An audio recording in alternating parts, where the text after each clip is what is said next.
Peoples party के रहनुमा सईद गनी ने एक मरतबा फिर एमक्यूएम को आड़े हाथों लेते हुए कहा कि पीपल्स पार्टी में शमूलियतों से एमक्यूएम के सर पीट रही है। आज पीपल्स पार्टी शहर की सबसे बड़ी पार्टी है। इसी पर बात करने के लिए हमने राब्ता किया है। एमक्यूएम के साबिक रुकन असम्बली अली खुर्शीदी साहब हमारे साथ मौजूद हैं। बहुत शुक्रिया अली साहब डॉन न्यूज़ को वक्त देने के लिए। क्या कहेंगे आप, एमक्यूएम के अरकान पीपल्स पार्टी में शमूलियत इख्तियार कर रही हैं और सईद गनी साहब ने दावा कर रहे हैं कि पीपल्स पार्टी शहर की सबसे बड़ी जमात है। देखिए, ये जो सईद गनी साहब ऐसे बयानात दे रहे हैं ना, तो उनको प्रेस कॉन्फ्रेंस की नहीं, उनको एक अच्छे तबीब की जरूरत है। ये बात तमाम ही लोग जानते हैं कि एमक्यूएम का वोट जो है वो जमात का वोट होता है, ना कि इनफरादी वोट होता है। जिन लोगों के साथ बैठ के, जिन अफराद के साथ बैठ के वो प्रेस कॉन्फ्रेंस कर रहे थे आज की, वो अपने घरों के वोट नहीं डलवा सकते पाकिस्तान पीपल्स पार्टी को। और उनका मसला ये है, देखिए पिछले 15 सालों से पाकिस्तान पीपल्स पार्टी मुतलकुल अनान इस सूबे पर बराजमान है। 22,000 अरब रुपए की का बजट इस्तेमाल करके आज हाल ये है कि 2024 के इलेक्शन में जब ये जा रहे हैं तो इनके पास अपने कारकर्दगी दिखाने के लिए कुछ नहीं है। वो इस इलेक्शन कैंपेन में भी लंदन के बाइकआउट का सहारा ले रहे हैं। तो आवाम के सामने भी ये बात बड़ी क्लियर हो रही है कि इस बाइकआउट का फायदा अल्टीमेटली होता किसको है।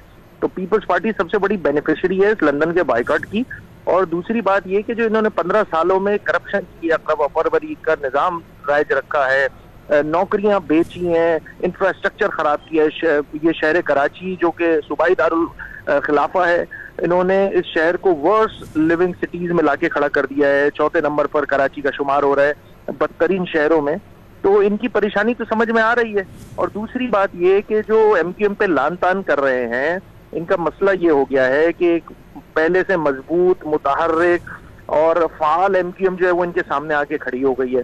और ये बात बड़ी क्लियर हो चुकी है कि शहरी सिंध की आवाम जो है वो एमक्यूएम पाकिस्तान के साथ जिस अंदाज से रिवायती तौर पे, तारीखी तौर पे एमक्यूएम के साथ खड़ी रही है, आज फिर दोबारा मजबूत होके, मुतहर्रिक होके लोग जो है एमक्यूएम पाकिस्तान में जोक दर जोक जुड़ते हुए नजर आ रहे हैं। और अभी तो हमने सिर्फ 3 टाउन का जलसा किया है शहर कराची में। तंजीमी तौर पे हमारे 29 टाउन है, 29 में से 3 टाउन का हमने जलसा किया है। तो इनकी ऐसी चीजें निकलना शुरू हो गई हैं। तो इनकी परेशानी हमारे लिए बाइस इत्मीनान है। और ये परेशान हम इन पीपल्स पार्टी को, ये जो 15 सालों से इख्तिदार में बैठे लोग हैं, हम एमक्यूएम पाकिस्तान इनको मजीद तंग करेंगे, इनको मजीद परेशान करेंगे। अभी तो सिर्फ 3 जलसे हुए हैं। तो इंशाअल्लाह कौमी असेंबली की जो हमारी 22 में से कराची की, इंशाअल्लाह हम 18 से 20 सीटों पे इंशाअल्लाह कामयाब होंगे। और यही इनके लिए परेशानी का बायस हो रहे हैं कि इनको रोका किस तरह जाए। एमक्यूएम पाकिस्तान जो है वो जिस अंदाज से मूव कर रही है, लोग जो है वो जोक दर जोक मुत्तहिदा कौमी मूवमेंट में शामिल हो रहे हैं, तो इनकी परेशानी बढ़ रही है। और हम इंशाअल्लाह इलेक्शन के आने तक हम इनकी परेशानियां बहुत बढ़ा देंगे। एमक्यूएम पाकिस्तान इस सूबे में इंशाअल्लाह न सिर्फ वफाक में बल्कि सूबे में भी इंशाअल्लाह हुकूमत बनाएंगे। तो ये इनकी हुकूमत इनके पास से इक़्तिदार जाता हुआ नजर आ रहा है। इनको समझ में नहीं आ रहा कि आप करप्शन कहाँ से करेंगे।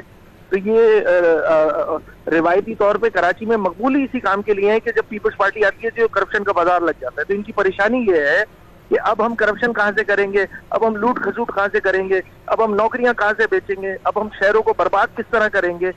ये सारी वो परेशानियां हैं जो जिसकी वजह से पीपल्स पार्टी के ये जो रहनुमा हैं वो इस तरह की प्रेस कॉन्फ्रेंसेस कर रहे हैं। बहुत शुक्रिया। एमक्यूएम के साबिक रुकन असम्बली अली खुर्शीदी साहब हमारे साथ मौजूद थे। आपने अपने कीमती वक्त डॉन न्यूज़ को दिया।